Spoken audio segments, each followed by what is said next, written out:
शप्रेम साहिब बंदगी साहिब, आप सभी मित्रों का हमारे YouTube चैनल पर हार्दिक स्वागत है, अभिनंदन है। दोस्तों, आज की यह वीडियो कबीर पंथ के अद्भुत रहस्य की 10वीं भाग का है।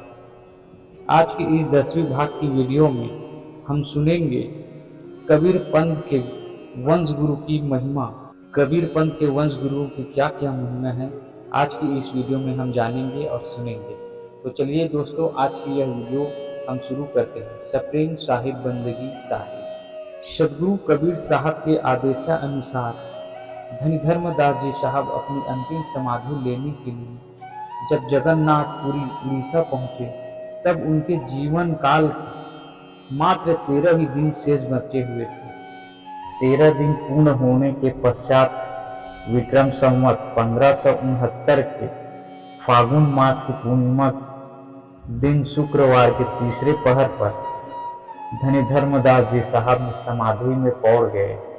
विक्रम संवत 1570 चैत पूर्णिमा को बांधवगढ़ में सदगुरु कबीर साहब ने चौका के मध्य चूड़ामणि नाम साहब को गुरुवाई गद्दी सौंप दिया। पंथ का भार सौंपते हुए सदगुरु कबीर साहब ने बोला कि तुमसे 42 वंश की उत्पत्ति होंगे, जो संसार के सभी जीवों का कल्याण करेंगे। सदगुरु कबीर साहब के कुछ इस प्रकार से वचन। अहो चूड़ामणि बैठो भाई, दृढ़ता होय करो गुरुवाई। वंश 42 तुम्हरे वंशा, सकल जीव तारे जगहंसा। मुक्तामणि नाम साहब को कबीर पंथ के गुरुवाई गद्दी मिलने के तत्पश्चात ही कबीर पंथ की वंश परंपरा गुरु गद्दी आरंभ हो गई। बांधवगढ़ की देखभाल के लिए योग्य शिष्य की नियुक्ति कर पंथ श्री चूड़ामणि नाम साहब हसदेव नदी के किनारे कोरबा में आ पहुंचे। कोरबा के एक तुमर वंशी राजा चूड़ामणि नाम साहब के वाणी वचनों से प्रभावित होकर पंथ श्री चूड़ामणि नाम साहब के शिष्य हो गए। कोरबा में रहकर चूड़ामणि नाम साहब सत्संग भजन कबीर पंथ का प्रचार एवं प्रसार करने लगे।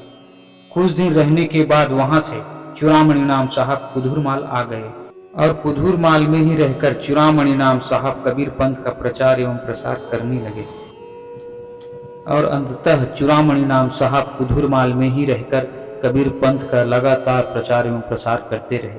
चूड़ामणि नाम साहब ने 60 वर्षों तक कबीर पंथ की गुरुवाई गद्दी का कार्यभार संभाले रखा तथा विक्रम संवत 1630 में सुदर्शन नाम साहब को गुरुवाई गद्दी सौंपकर स्वयं परवाना लेकर सत्यलोक के लिए गमन कर गए।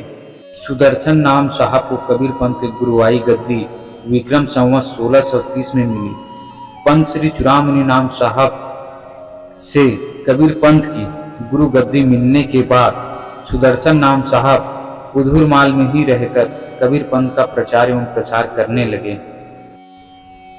सुदर्शन नाम साहब कुछ वर्षों तक कुधुरमाल में रहने के पश्चात इस परंपरागत गुरु गद्दी को रतनपुर में ले आए तथा कुधुरमाल में एक योग्य पुजारी को नियुक्त कर कुधुरमाल के देखरेख के लिए पुजारी नियुक्त कर दिया गया। सुदर्शन नाम साहब 60 वर्षों तक गुरुवाई गद्दी को संचालन करने के पश्चात संवत 1690 में सुदर्शन नाम साहब ने कुलपति नाम साहब को गद्दी का भार एवं कबीर पंथ का भार सौंपकर स्वयं सतलोक प्रयाण कर गए।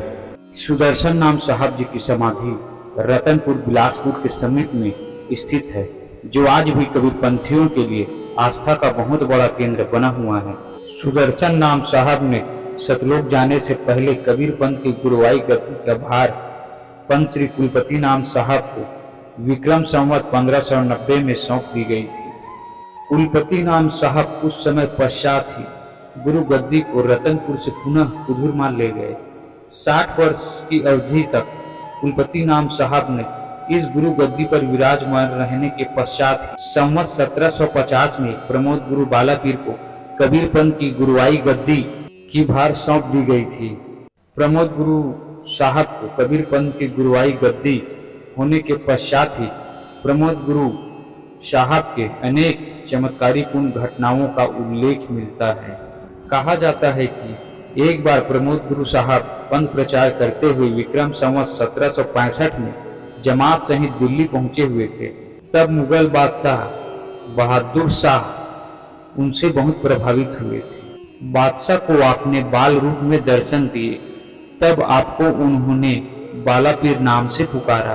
तब से प्रमोद गुरु का नाम प्रमोद गुरु बाला पीर नाम से प्रसिद्ध हो गया। विक्रम संवत 1775 तक पंथ की संचालन के बाद प्रमोद गुरु बाला पीर साहब ने पान परवाना लेकर सत्यलोक चले गए तथा जाने से पहले कबीर पंथ की गुरुआई गद्दी का भार पंथ श्री हुजूर केवल नाम साहब को सौंप दिए थे। सप्रेम साहिब बंदगी साहिब। दोस्तों, यह वीडियो कबीर पंथ के अद्भुत रहस्य का 10वें भाग का है। यह वीडियो आपको कैसा लगे हमें कमेंट कर जरूर बताइएगा। अपना राय हमारे साथ जरूर शेयर करिएगा। और दोस्तों, यह वीडियो आपको अच्छा लगा हो तो इस वीडियो को अपने दोस्तों के साथ में शेयर करिए, ज़्यादा से ज़्यादा शेयर करिए, ताकि कबीर पंथ का, हमारे सद्गुरु कबीर साहब के पंथ के बारे में ज़्यादा से ज़्यादा लोगों तक जानकारी हो सके, कबीर पंथ को ज़्यादा से ज़्यादा लोग जान सके। इसलिए आप इस वीडियो को शेयर जरूर करिए। दोस्तों, हम मिलेंगे इस वीडियो के 11वें भाग पर। तो आज की वीडियो बस यहीं तक है। अगले वीडियो में हम जानेंगे कि पंथ श्री हुजूर केवल नाम साहब किस प्रकार से कबीर पंथ का संचालन किया, हमारे कबीर पंथ को, और सद्गुरु कबीर साहब की वाणी वचनों का किस प्रकार से प्रचार एवं प्रसार किया, इस विषय पर होगा। तो दोस्तों, मिलते हैं हम इस वीडियो के 11वें भाग पर। तो हमारे साहिब बंदगी साहिब।